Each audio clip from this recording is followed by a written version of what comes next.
that section gives them that right.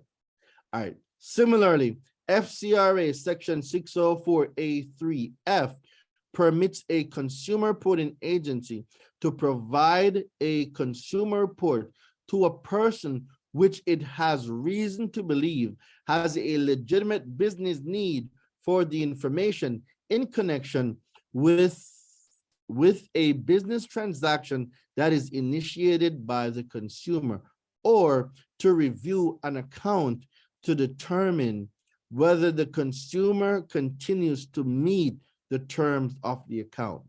So this clause, guys, Capital One, Navy Federal, American Express, they can use this to periodically evaluate, do a soft pull and evaluate your credit to see if you continue to meet their quote unquote requirements.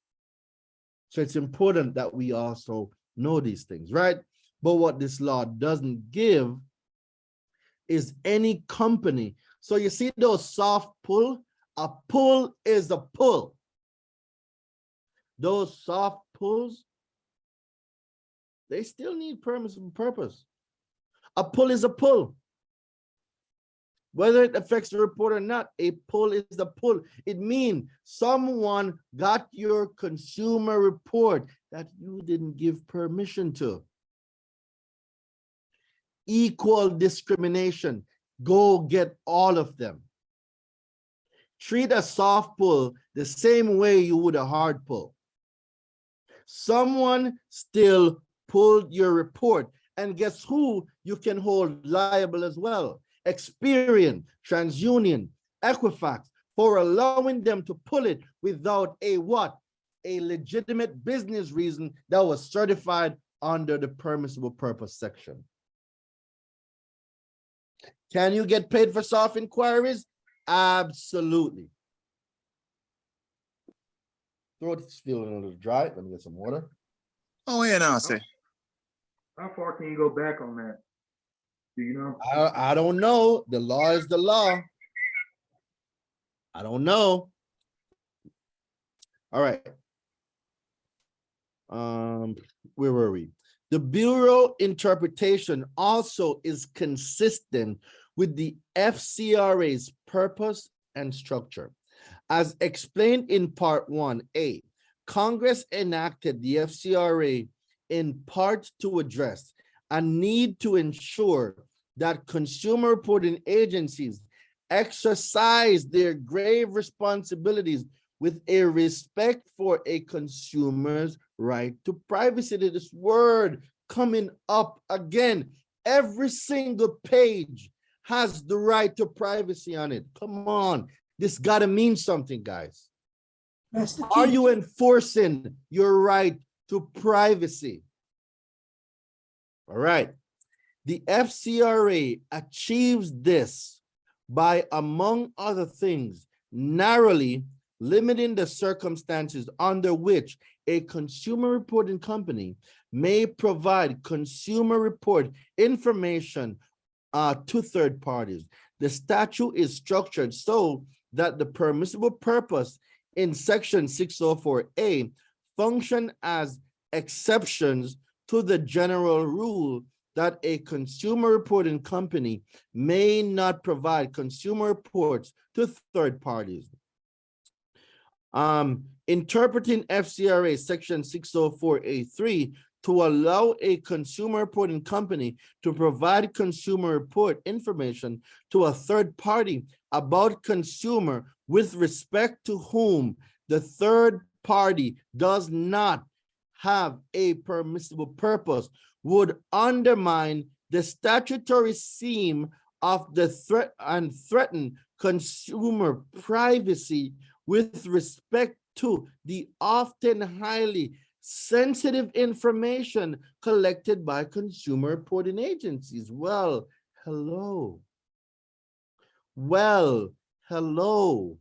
I'm gonna build a whole new permissible purpose letters and section just on permissible purpose.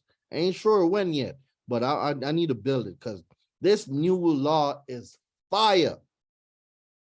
It is fire. Fire. Now, look again, guys. You notice they gave us some sections down here. I would write these sections down and go read what these sections say. 15 U.S.C. 1681 B.A. providing that in general, subject to subsection C, any consumer reporting agency may furnish a consumer report under the following circumstances and no other. The Bureau's interpretation of FCRA section 604A3 also is consistent with the statute's purpose and structure, right? With respect to accuracy, see 15 U.S.C. 1681 EB, hello, right? As discussed below, a consumer reporting agency use of poor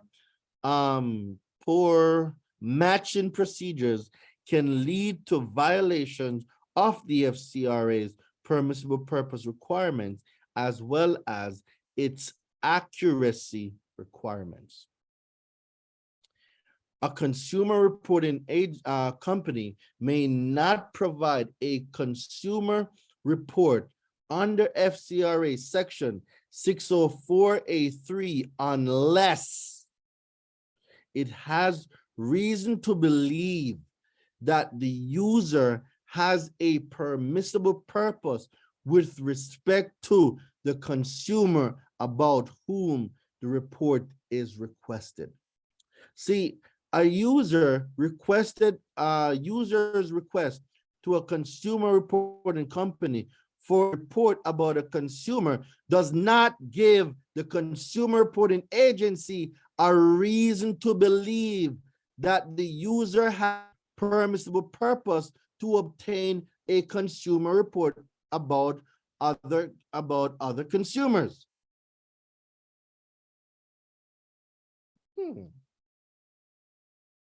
Y'all wheels should be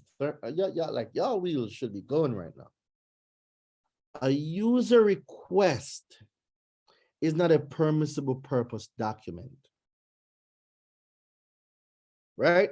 A user request to a consumer reporting company for a report about a consumer does not give the consumer reporting company a reason to believe that the user has a permissible purpose to obtain a consumer report about other consumers. Accordingly, a consumer reporting company may not provide a consumer report under FCRA section 604A3 unless it has reason to believe that all of the consumer report information it includes pertains to the consumer who is the subject of the request. A mixed file cannot be submitted.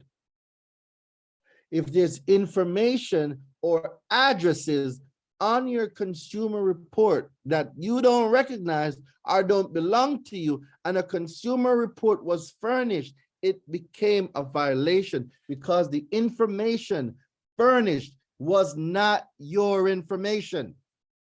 The information that is furnished must be the consumer's. And when I say the consumer, I mean the consumer to whom the report is being pulled relates to. Not Danielle, not James, not Wendell, not Carol. It must be only information on the rain.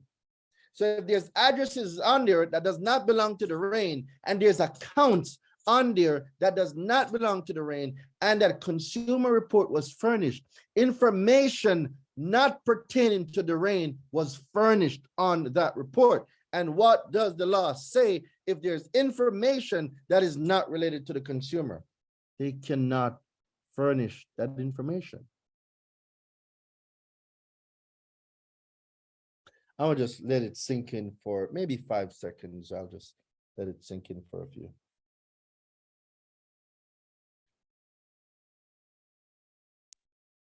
When y'all ready, let me see you ready in the chat and I'll continue. Just let it marinate for a little bit. When y'all ready, let me see y'all put ready in the chat. All right, y'all ready to go. All right, bet. Let's get back to it.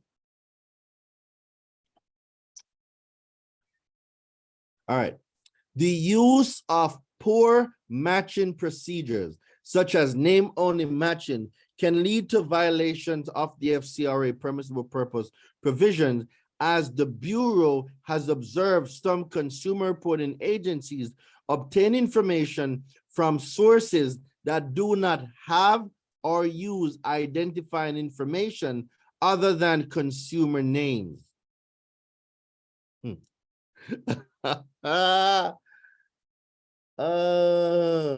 Identity theft or bankruptcy. I'm gonna let that sink in the back of your minds for a minute. Listen to what I just said. The use of poor matching procedures, such as name-only matching, can lead to violations of the FCRA's permissible purpose provision. As the Bureau has observed, some consumer